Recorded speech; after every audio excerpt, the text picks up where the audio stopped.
ప్రభునందు మాకు అత్యంత ప్రియమైన దేవుని ప్రజలందరికీ ఉదయకాల సమయంలో యేసుక్రీస్తు నామం పేరిట శుభాలు ప్రకటిస్తున్నాను. Good morning everyone.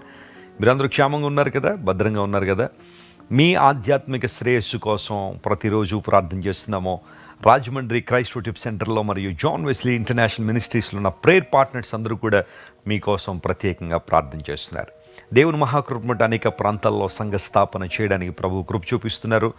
ఆ సంఘాల్లో ఉన్న దేవుని బిడ్డలందరూ కూడా మీ అందరి కోసం ప్రత్యేకంగా ప్రార్థన చేస్తున్నారు. ప్రతిరోజు మనం బైబిల్లోంచి ఒక దివ్య వాగ్దానాన్ని వింటూ ఉన్నాం. దేవుని లేఖనాలు మనకు ప్రయోజనకరమైనవి. పౌలు భక్తుడు అన్నాడు కదా, దైవావేశం వలన ప్రతి లేఖనము మనకు ప్రయోజనకరమని తిమోతికి రాసిన 2వ పత్రికలో పౌలు భక్తుడు తెలియజేశాడు. మన జీవితాల్లో దేవుని వాక్యం మనకు ఆధ్యాత్మికంగా అన్ని విషయాల్లోనూ ప్రయోజనాన్ని చేకూర్చేదే. నేను దేవుని వాక్యం విని నష్టపోయానండి అన్న వాళ్ళు ఎవరు లేరు. లాభపడిన వాళ్లే కానీ నష్టపోయిన వాళ్ళు ఎవరు చరిత్రలో లేరు. బైబిల్ గ్రంథం దేవుని వాక్యం కనుక అందులో రాయబడిన ప్రతి మాట మనకు ప్రయోజనకరమైంది. ఈరోజు వాగ్దానం కోసం కనిపెడుతున్నారు కదా, పరిశుద్ధ గ్రంథాలు తెరుద్దాం. 111వ కీర్తన 5వ వచనాన్ని చదువుకుందాం. Psalm 111 and verse 5. తన యందు భయభక్తులు గల వారికి ఆయన ఆహారం ఇచ్చి ఉన్నాడు, ఆయన నిత్యము తన నిబంధన జ్ఞాపకము చేసుకొనెను. He has given food unto them that fear him. He will ever be mindful of his covenant. దేవుడు తన నిబంధన జ్ఞాపకం చేసుకుంటున్నాడట. బైబిల్లో చాలా నిబంధనలు, ప్రాముఖ్యంగా పాత నిబంధనలో చాలా కవనెంట్స్ మనం చూస్తాం. అయితే ప్రభువైన యేసుక్రీస్తు వారు తన రక్తముతో నిబంధన చేశారు. అది ఇటర్నల్ కవనెంట్, శాశ్వత నిబంధన. ఆయన రక్తము కార్చి సిలువలో మనందరి కోసం మరణించి బలియాగముగా తన జీవితాన్ని సమర్పించి ఆయన మనతో ఒక శాశ్వత నిబంధన చేశారు. నేను వారికి దేవుణ్ణో, వారు నాకు ప్రజలు. క్రొత్త నిబంధనలో మనము దేవునిలో కొనసాగుతున్నాం.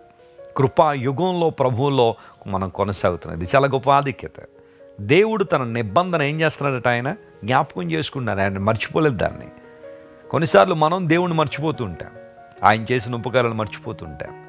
మన ఇష్టానుసారంగా జీవించేసి మన సొంత నిర్ణయాలతో జీవిస్తూ ప్రభువుని గాయపరుస్తూ ఉంటాం. కానీ దేవుడు తన నిబంధనను కానీ, తన వాగ్దానాలను కానీ, తన మాటలను కానీ ఎప్పుడు ఆయన ఏం చేయలేదు, మర్చిపోలేదు. ఆయన అంత నమ్మకస్తుడు, ఆయన నమ్మదగిన దేవుడు. ఆయన తన యందు భయభక్తులు గల వారికి దేవుడు ఏమి ఇచ్చాడట, ఆహారం ఇచ్చి ఉన్నాడు. What kind of food it is? ఇది ఎలాంటి ఆహారం? బైబిల్ గ్రంథాన్ని మనం జాగ్రత్తగా పరిశీలన చేస్తే యేసు ప్రభువు వారి లోకానికి వచ్చి I am the bread of life, జీవాహారము నేనే అని యేసు ప్రభువు ప్రకటించారు. ఒక మాట నమ్మండి దేవుని బిడ్డలారా, మన దేవుడు జీవం గలవాడు గనుక ఆయనకు సంబంధించినవన్నీ కూడా జీవముతో మిళితమై ఉంటాయి. Praise the lord.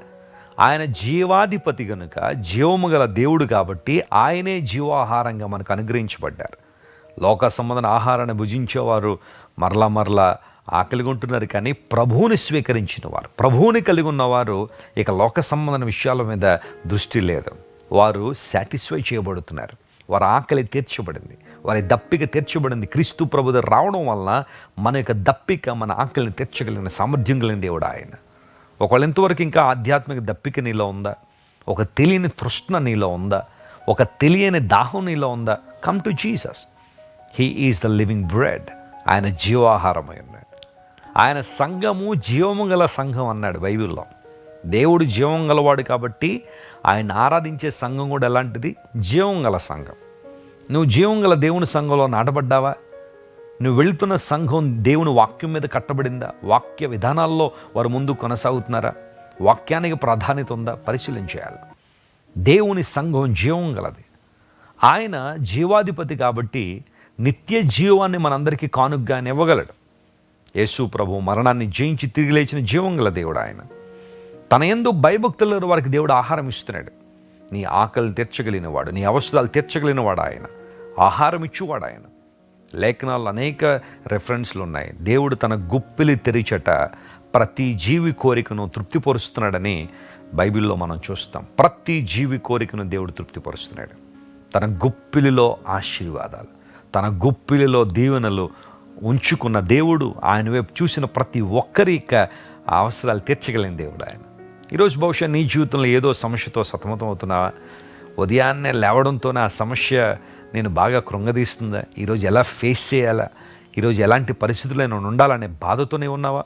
దేవుడు నిన్ను తన వాగ్దానం ద్వారా బలపరుస్తున్నాడు. తన యందు భయభక్తులు గల వారికి దేవుడు ఆహారం ఇస్తున్నాడు.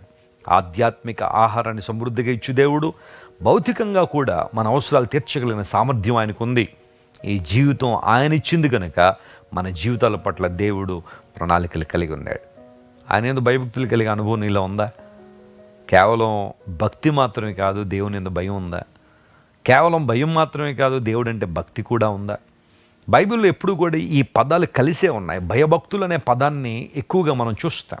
దేవుని యందు యథార్థమైన, నిశ్చలమైన, నిత్యమైన భయభక్తులు ఎప్పుడైతే మనం కలిగి ఉన్నామో దేవుడు తన ఆహారాన్ని మనకి ఇచ్చే దేవుడు. ఆయన ఇశ్రాయేలు ప్రజల ప్రయాణాల్లో దేవుడు వారికి ఎంతగా మేలు చేశాడంటే, వారి ఆకలిని తీర్చడానికి దేవుడు ఆకాశము నుండి మన్నాను కురిపించాడు. ఆయన దేవదూతల ఆహారం అనే పేరుంది మన్నాకు. దేవుడు కురిపించాడు పాళ్యం మీద. ఆ మన్నా కురవ ముందు మంచు కురిసేదట.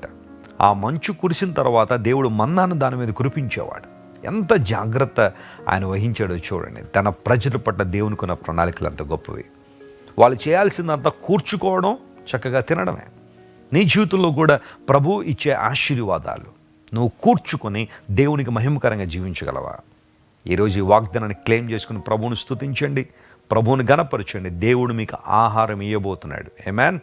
మీ ఆకలిని దేవుడు తీరుస్తున్నాడు. మీ దప్పికను దేవుడు తీరుస్తున్నాడు. మీ యొక్క అవసరాలు, ఆశలను దేవుడు తీరుస్తున్నాడు. గొప్ప విజయాన్ని, విడుదల ప్రభు మీకు దయచేయబోతున్నాడు. ప్రార్థన. ప్రేమగల తండ్రి, నీ యందు భయభక్తుల వారికి నువ్వు ఆహారం ఇస్తావని నీ వాక్యంలో రాయబడింది. నీవు మా పట్ల చేసిన నిబంధనను ఎప్పుడూ జ్ఞాపకం చేసుకుంటున్నావని మేము చదివాము. నువ్వు నిబంధన మర్చిపోయేవాడు కాదు కనుక నీకు స్తోత్రాలయ్యా. నువ్వు చేసిన వాగ్దానాలు మర్చిపోయేవాడు కాదు కనుక నీకు వందనాలు. ఆలస్యం అవ్వచ్చేమో కానీ అలక్ష్యం చేసే దేవుడు కాదు కనుక నీకు స్తోత్రాలు. ఈరోజు మా ప్రియులందరినీ నీ ఆహారంతో తృప్తిపరచండి, నీ మేలులతో తృప్తిపరచండి ప్రభువా. వారికి ఉన్న అవసరాలు తీర్చగలిగిన సామర్థ్యం నీకు ఉంది కనుక మేలుతో వారిని జ్ఞాపకం చేసుకోండి. అనారోగ్యంతో ఉన్న వారికి స్వస్థత ఇవ్వండి ప్రభువా. దేహంలో రక్తం ప్రోక్షించండి. విడుదల లేని వారికి విడుదల దయచేయండి. సంకెళ్ల చేత బంధించబడిన వారిని ప్రభువా మీరే విడిపించండి. మేలుతో వారిని జ్ఞాపకం చేసుకోండి. ఘనత, మహిమ నీకే చెల్లిస్తూ యేసు నామం పేరిట అడిగి వేడుకొనిచున్నాం తండ్రి. ఆమేన్. ఆమేన్. God bless you dear friends. Have a wonderful day. మీరు ఇంతవరకు విన్న దైవ సందేశం మరియు దేవుని సేవకులు చేసిన ప్రార్థన మీకు ఆశీర్వాదకరముగా ఉన్నదని విశ్వసించుచున్నాము. ఈ సందేశాన్ని మీ స్నేహితులకు, బంధువులకు షేర్ చేయండి. మీకు ఏదైనా ప్రార్థన అవసరత ఉన్నచో మా ఫోన్ నంబర్లకు కాల్ చేయండి. దేవుడు మిమ్మల్ని ప్రేరేపిస్తే విశ్వాసంతో సాగుచున్న ఈ పరిచర్యను ప్రోత్సహించండి. మరిన్ని వర్తమానాలు, పాటలు వినుటకు జాన్ వెస్లీ మినిస్ట్రీస్ అను మా యూట్యూబ్ ఛానల్ను సబ్స్క్రైబ్ చేసుకొనండి. ప్రభువైన యేసుక్రీస్తు కృప మీకు తోడైండును గాక.